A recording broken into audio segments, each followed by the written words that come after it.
Hello, hello, hello, and welcome to Danaya Azure Radio. I got Max Sansing on the call. Hello, Max. How are you? I'm good. So, tell everybody who you are and what you do.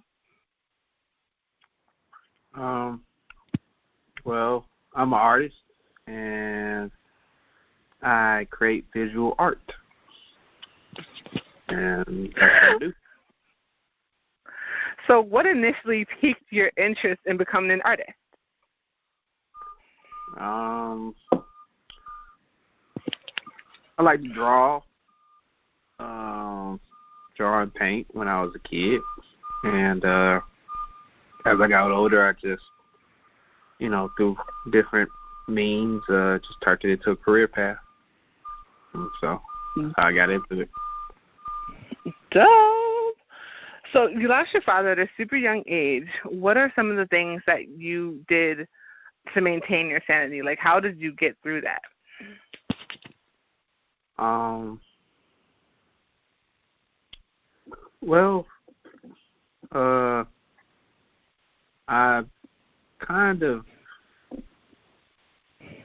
was reading a lot of comic books at the time, and so I delved into those pretty heavy. There was a comic.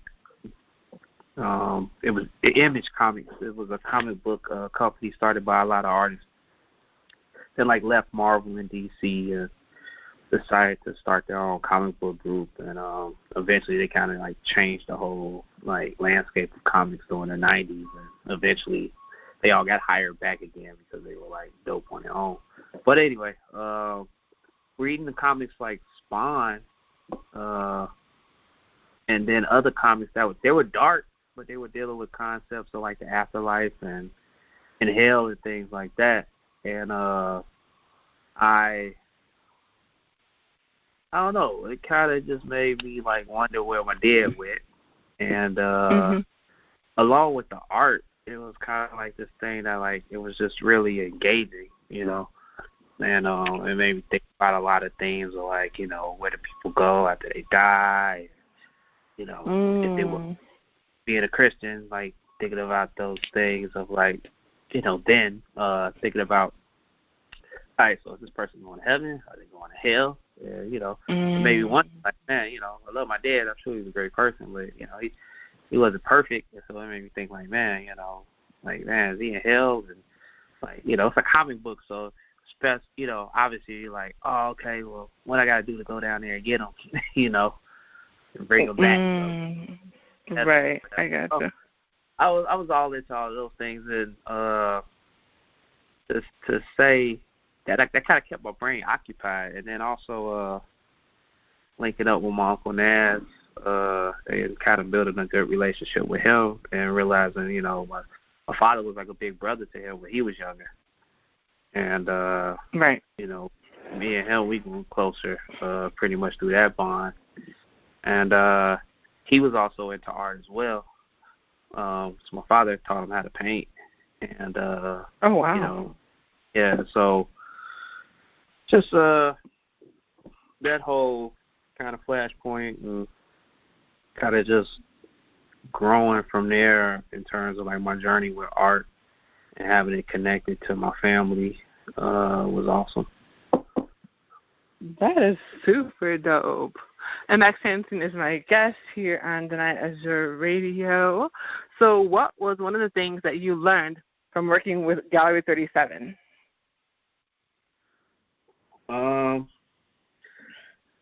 I did so many years, I can't really say, I learned anything in terms of art, really crazy or, super groundbreaking to me. We just did art projects and, whichever program I was in. But I think the experience of going there and getting me out of my neighborhood at that time and meeting different kids from different backgrounds, different parts of the city, and forcing me to take the public transportation in a way I never did before to get around the city was great and good. It expanded my world, outside of just, my neighborhood. Definitely. So you actually started out as a tagger. So how did you transition into doing commission pieces in international art galleries? Well, hell, that's a hell of a jump. I mean, I was tagging when I was younger, just in high school, and that's a thing that you do when you're a graffiti artist. Like if you write your name on like a mailbox or something, that's called a tag. And so I think from the graffiti arts world, which a lot of people kind of just see as like a juvenile thing that folks do, but it's a branch of hip hop culture, and there's a lot of people who influence a lot of things in pop culture who have graffiti backgrounds. Some of the most well-known artists in the world today are actual graffiti writers, and since it was the 90s, it kind of just opened my world up to doing public art and then art that was tied to a culture, not just separated from one. As like just being in a studio or painting, like what I did in the graffiti world of Chicago, affected other things and other people, and being a part of a crew, and so like that built up network connections, and I was a part of a burgeoning culture that was growing, not unlike skateboarding, and so it just one thing led to another. Like if you were doing more than just graffiti styles, which is just elaborate letters, in the 90s, and you're doing characters and you kind of were doing murals, the natural progression would be into the street art world, which is now the largest growing art movement on the planet. And so, it goes with that. And then not to mention social media. Social media changed up a ton of stuff, because before, when you're doing art, only people that saw it were people that went there to go see it, unless it was in a magazine. And now, you do some artwork today, post it on your Instagram page, and someone in a whole other country and hundreds, maybe thousands of people get to see it that same day. So that's exposure like never before. And absolutely. Yeah, so that's how definitely. Yes, most definitely. And Max Sansing is my guest here on Danaya Azure Radio. So we talked about Uncle Nas, but outside of that, what are some of the other artists that have mentored or inspired you?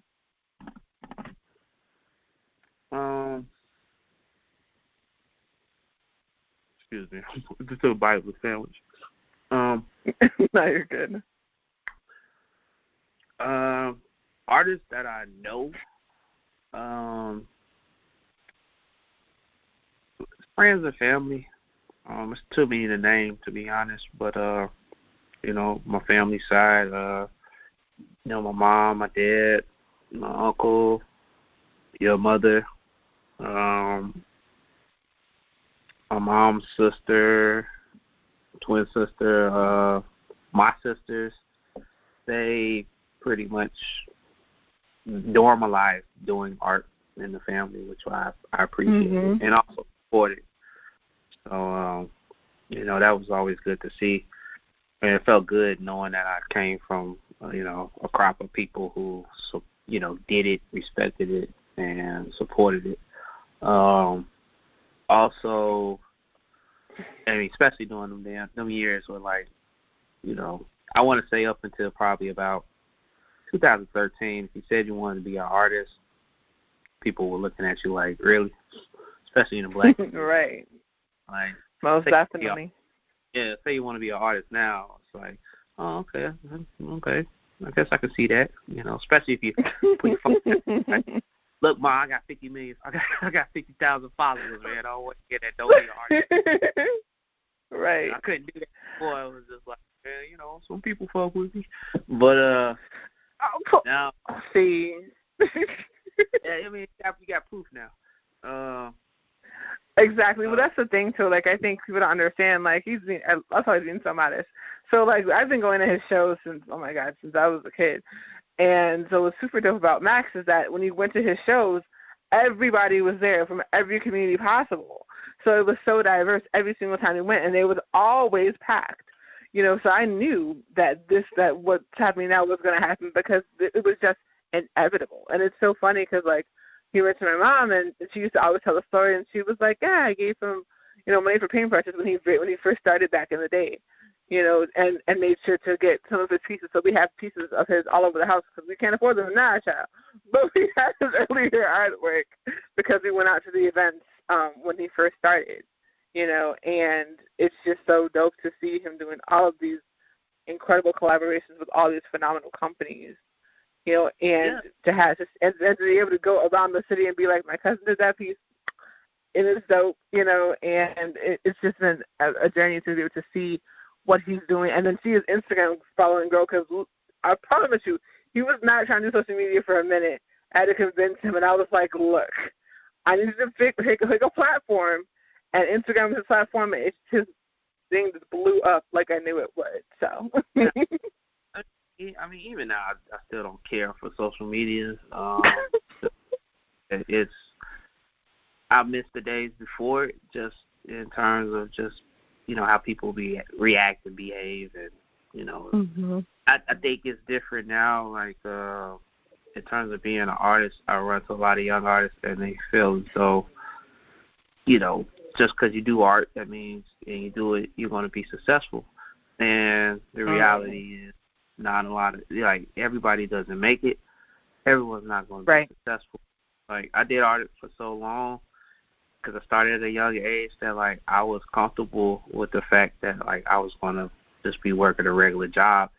And doing art, just because I liked doing it and it felt cool when I made advancements, my own personal goals in terms of, like, my skill set. Having success with it in terms of, like, it being a career, I gave that up a long-ass time ago, just because, like, yeah, you have shows and stuff, but when nobody buying shit, you can have shows. Right. Sometimes people show up.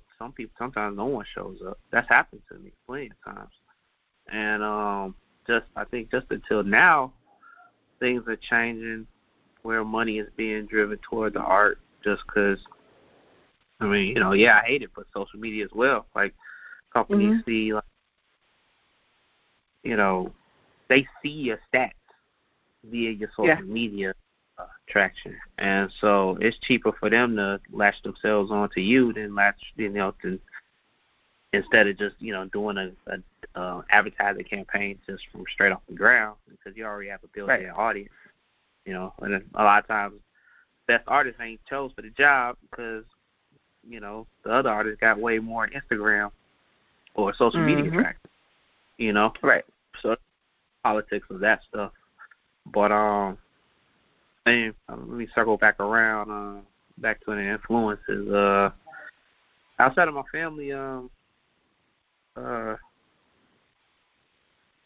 read a lot of Norman Rockwell books. As far as black artists, Kerry James Marshall, Thomas Blackshear, Kevin A. Williams. These artists kind of had a big impact on me.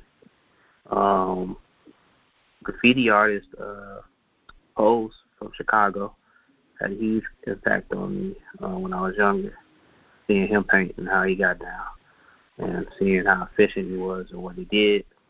So those things kind of just, I call them sky guides because I have them in my head every time I'm working and doing something, and I try to keep those voices in my noggin. Even my art, my life drawing teacher from college, like, I keep all those things in my head when I get lazy or, like, I don't produce something that's of a certain quality or standard, or I don't advance myself in each outing. I try to keep those things in my head so I can try to stay focused. Awesome sauce. So you have always told your story through artwork. Can you explain the symbolism of the key on the string in your pieces? I told this story a billion times. So let's see if I can explain it succinctly. Basically, the key is a metaphor for having a goal and having a plan, and that plan going to shit, but still meeting that goal. After I got out of college and I had an idea of what I wanted to do, that shit didn't turn out the way I wanted it, and I basically was just living life doing what I was doing with my art, but also kind of just one of those things where you're just throwing shit up against the wall and hoping it sticks. And it's basically one of those things where, like, there's a pathway and you're using what you know, your knowledge. Knowledge is the key to open up those doors to go through, but a lot of times some of those doors are locked and you got to find, a different way to go around it to reach that goal. I've reached many of my goals that I wanted for myself, but the pathway was not even close to what I thought it was going to be, or what I thought it was going to, the route I planned for. And so the key is just a reminder of that, That's dope. That is super dope, And also it was cool was like, watching the little boy transition into a grown man was really cool too. So it's another major symbolism that Max has in this artwork. This is Danaya Azure Radio. Max Sansing, international artist, is my guest. So why is it so important for you? Why was it so important for you to create artwork on the south and west sides of Chicago? Why not just make your money up north?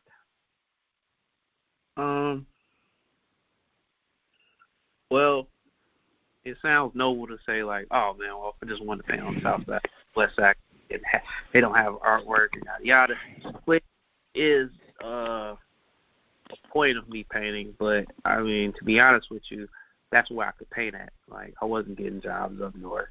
Not that I planned, like I said, hey, I want to go paint up north and stuff. It's just, I wanted to just paint, where I got opportunities to paint, where on the south and the west side. And I'm a black guy. I paint black people, and that's where that kind of flows.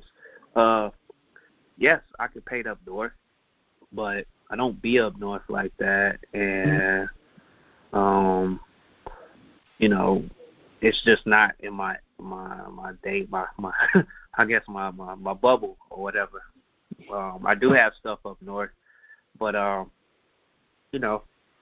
stuff just kind of works out further south. And then the artwork, I feel its duty in terms of where it's at and what it's supposed to do in the space. And if you ever want to say, is artwork practical, I feel like it means a lot more. I feel like the artwork has a greater responsibility on the south and west sides for the communities of where you painted at, because those communities are filled with people who are inundated with images that are not healthy toward the representation of the culture there. There's a lot of culture on the south and west side, different black cultures, different community cultures, and what they see on a day-to-day is not necessarily reflective of the good in those cultures. And so the murals, where I paint them and what I paint, I try to reflect that.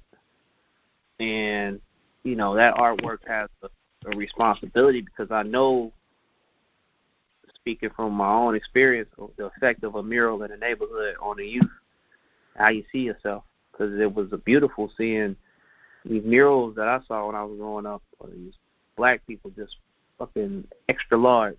And I know that was the elephant, but it was awesome just to see the story, and I'm like, it was like looking at giant ass comic book panels, to bring it back around, up on a wall, but instead of superheroes, it was, John Henry, Ida B. Wells, just to name a few folks.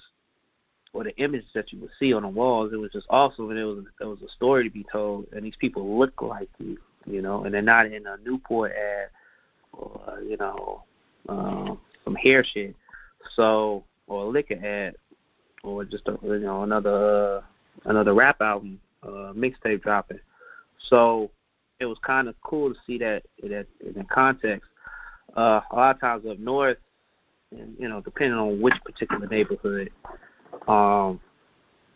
you know, it's kind of like one of those things where, like, they get artwork all the time, and a lot of art don't necessarily need to be for the community. It's just more so just like, hey, you know, I'm an artist, I want to paint a wall, you know. And so, yeah, it's painting on the south side, on the west side, it's not the easiest, I'll tell you that, because a lot of times when you're painting something, people feel like, oh, you're painting something public? All right, that means I should tell you what the fuck to do. Are you kidding? No. No, I mean, when you do a mural, that means a lot of people feel like, oh, you're doing a mural? All right, that means we should have a big-ass meeting, and there should be 50 folks in there that don't know shit about art telling you what you should do. And a lot of times, God, no. Who do that, they're referencing something that they've seen before instead of an original idea, and so they will micromanage a project down to what they've seen that fit their sensibilities. And a lot of times you get murals that kind of look the same all the time. So you get murals where it's just a bunch of faces of people that died, or like Obama mural, or MLK, or people holding hands and stuff. And there's nothing wrong with those murals, but like you get those all the time. And what I want to do is I try to press, one, making sure the mural doesn't offend anyone, but also that it's something different, you know, because a lot of times I don't like painting murals sometimes, because a lot of times murals have to be everything to everybody, whereas like in your studio, you can do whatever you want, and a lot of times we do artwork that has to be everything to everyone. It's not challenging anyone, you know, it's pleasing everybody, and so sometimes it gets real vanilla. Right. And I don't particularly care to paint vanilla murals. So it's a struggle, man. I have painted vanilla murals just because it is sometimes, man, and, you know, you can't piss people off. But it's not about pissing people off. It's about challenging their ideas and having them meet you there, you know. You're never going to be a revolutionary if you challenge folks, you know. Absolutely, absolutely. So what did it mean for you to be able to create the artwork for the United Kingdom opening of the multi-Oscar-winning movie Black Panther? I almost forgot what you were talking about. Oh, my God. Yeah, that project. I cannot. Man, it was super sick when I worked on it. It felt good. I mean, just I've already respected Chadwick Boseman as an artist prior to the Black Panther role. And then there was like two things come together that I liked. An artist that I respected and a comic book property that I really liked and grew up with. And so having those, and then, you know, just melding together and being able to do something for it. I mean, even though it was a small, minor thing, you know, it was awesome, you know. So it was just cool to be a part of that. And, you know, it's honored. Definitely, definitely. This is Danaya Azure Radio. Max Sansing, international artist, is my guest. What are some of the mainstream brands that you have worked with?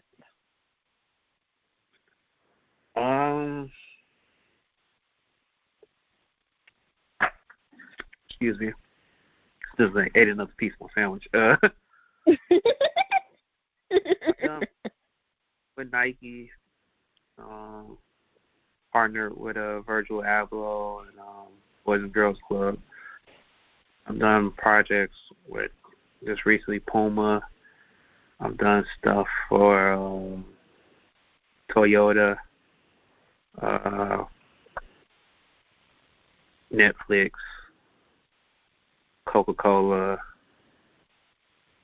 That's what I can name off. Oh, Life Water. Gotta name those guys. That's all I can think of off. There's more, but that's pretty much what that's what I can think of offhand. I got you, no worries. So yes, so you touched on your collaboration with Puma.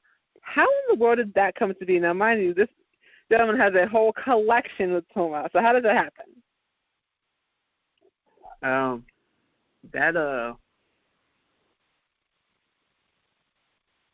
That's another one of those things where, social media plays in. But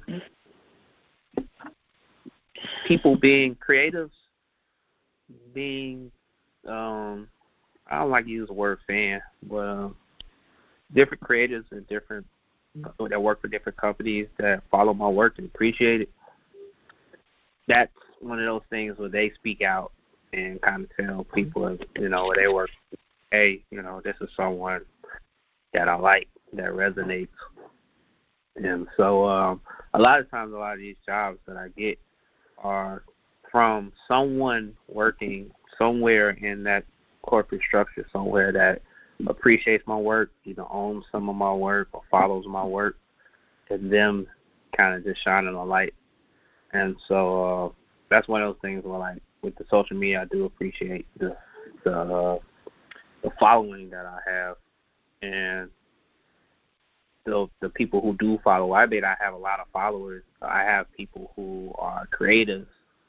Like, it's one thing to like folks that don't do what you do like what you do, but folks that do what you do and do it at high levels, that love what you do, that's even more, awesome, because it's validating as well. And so this particular project, the same thing. Someone at Puma that was creative, pretty much dug my work, and went through the talks. And there was a collection that was originally supposed to come out in February of 2020 for Black History Month. That's why there's a lot of long sleeve shirts and hoodies in the collection. But gotcha. Yeah, and so it got pushed off because I ended up doing a conflicting project, and then sat on the table till about February this year. But then they were like, "We haven't done anything for Juneteenth. We'd like to take this collection and move it into Juneteenth." Wow. So the premise still applied, which was basically me presenting a body of work that pretty much just talked about moving forward and having strength and moving forward. And I think the premise applied for, like, the folks who found out about their emancipation and them figuring out what to do next. It all goes back to that key where it's, what if all of a sudden for generations you've been under somebody's foot, and then all of a sudden that foot lifts up when you least expect it. So what do you do next? And so, it goes into that. And so I also told about, even with the murals in the city, where, we have oral traditions and we have visual traditions, and this is how we tell our stories. And so we know about these stories because, not they're written down, but, people just tell stories, And so the whole body of work goes into that. And that's how the Puma collection came about. And, I was excited to see it be done. It actually helped out for the proceeds. It actually helped out a mural organization in New York, which helps people of color do mural projects. That's dope. Yeah, that was big because I wasn't big on just, hey, we making money off of Juneteenth, I really big in that. But yeah, I'm glad I was able to help something, especially something that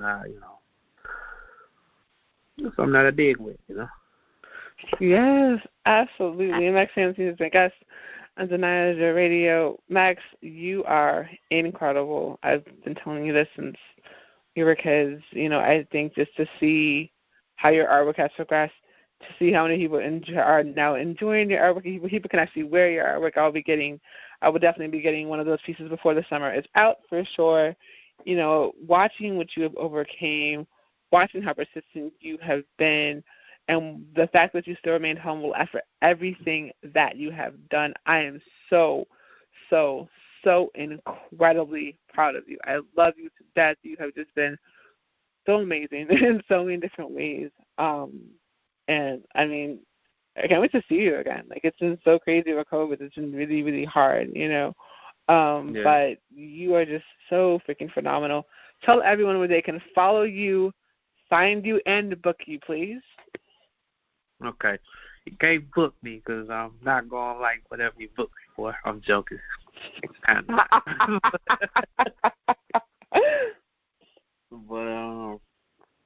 But, yeah, if you want to see my work, go on Instagram, Max Sansing. That's MAXSANSING, all one word. That's pretty much it. I got a .com. It's pretty much my name, .com, but I haven't updated in a couple of years, so there you go with that. And that's pretty much where you can find my, anything that's going on with me, Instagram, because it's the one thing I kind of stay on top of because there's funny shit on there. Yes, Max, you are amazing. Thank you so much for coming on. Definitely let me know when you have any other events that you need to come out to. For sure, I'll definitely be there. Yeah, also, when I don't know when you're going to plug this, but Blackout Walls is happening in Detroit. That's going on from the 24th to the 31st of July in Detroit. It's what I believe, the first Black curated, Black-led big wall mural festival with veterans on the roster. Not exclusively Black artists, but it's Black-led. And that's going on in Detroit. I'll be heading out there soon to go and paint. Oh. Yeah, it should be a good time. It's basically a kind of like a response to when we would go out. When I say we, me and fellow muralists, we would go to mural festivals and be one or two of us there, and we'd always feel like we there because we were good at what we did, or we like filling out a quota. So yeah. Yeah, so we would, it was one of those things where we just like kind of feel alienated sometimes, and so we were like, hey, how about we just take this idea, just flip it on its head, and turn it around, and see what happens. And so, and it's also a way for all of us to kind of like meet each other because we all do what we do across the globe and country, and we rarely ever get a chance where, like, the majority of us get a chance to meet up, especially ones that have been doing it for a long time. There's a lot of young artists meeting now that are doing murals, out of response to, the activism of last year. But, for those that have, like, been in the game for a while, and, like, seeing each other do what they do from afar and have respected it, it's good for us to kind of like finally get a chance to kind of connect and just share stories about, our experiences, after years of the game. That's what's up. That's definitely what's up. For sure. I'll have to see what my schedule is, but yeah, definitely I'm going to check that out for sure. So, awesome sauce. Thank you. Thank you. Thank you so very much.